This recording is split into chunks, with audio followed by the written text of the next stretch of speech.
Sa magandang umaga, ang hatid namin mula dito sa Obando, Bulacan.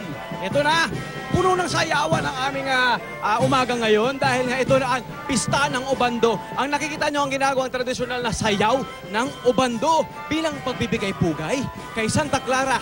Yan ay kung gusto mo rin magkaroon ng anak. Correct, Kuya Pet. Pero bukod dyan, syempre hindi naman lahat ng sumasayaw dito gusto magkaanak.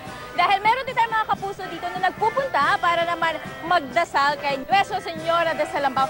Siya naman, my friend, ang pinagdarasalan nga kung gusto mo ng masaganang negosyo, kabuhayan, o kaya ay magandang trabaho. At ito pa, hindi lang yan. Ang original daw na santo, mga kapuso, na kanilang dinadasalan ay si San Pascual Bailon. Yan ay kanilang dinadasalan kapag gusto mo rin magkaroon ng asawa. Ay, ikaw Tama. siguro dyan ka nagdadasal. Ikaw rin siguro dyan ka nagdadasal. Pero hindi, syempre ang lahat naman talaga dito ang gustong malaman. Eh, ano nga ba yung dasal, ay yung sayaw? Na actually parang dasal na rin nila na ginagawa ng mga tao dito. Oo, pero bago yan, mabanggit ko lang sa'yo, my friend, mayroon ako na-interview kanina na isa sa mga nagsasayaw dyan.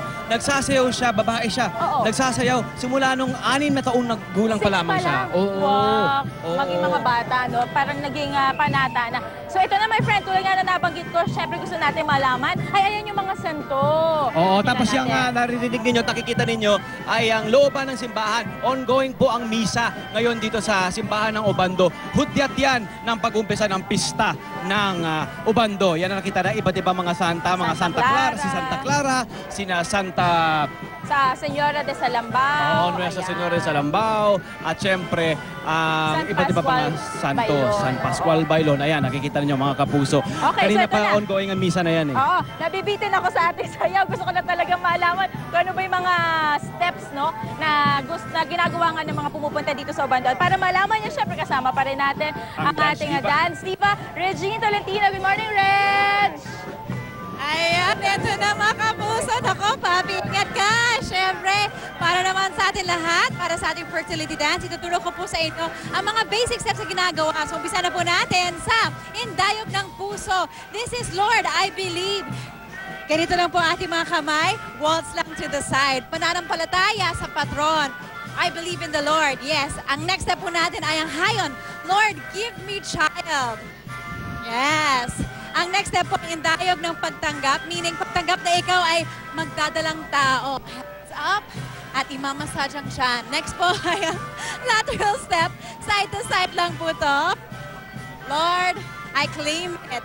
And finally, ang last step po ay indayog ng magkabiyak. So holding hands po. Ayan.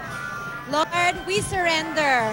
O, diba? I believe magkakaanak na tayo. At syempre, para ipatunay na talaga naman effective itong fertility dance, eto mapunta natin si Tony Pet. Tingnan natin.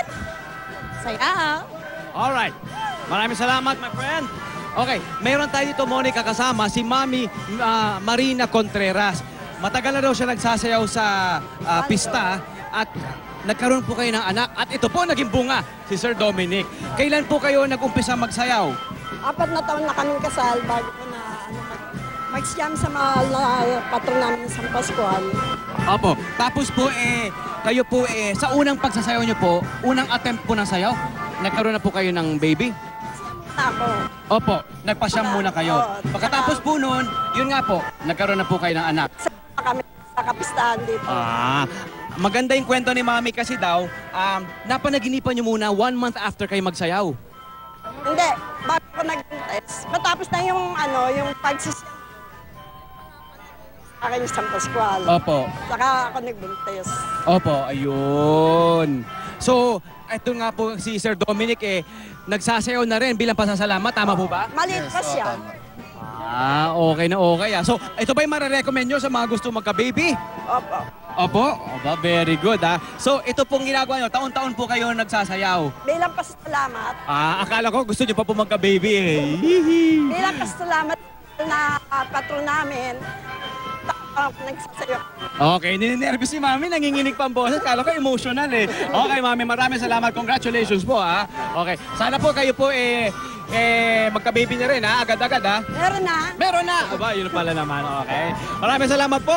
So tuloy-tuloy pong ating ginagawang pakikipista rito sa Obando. Hopefully, magkaroon po ng bunga ang mga ito.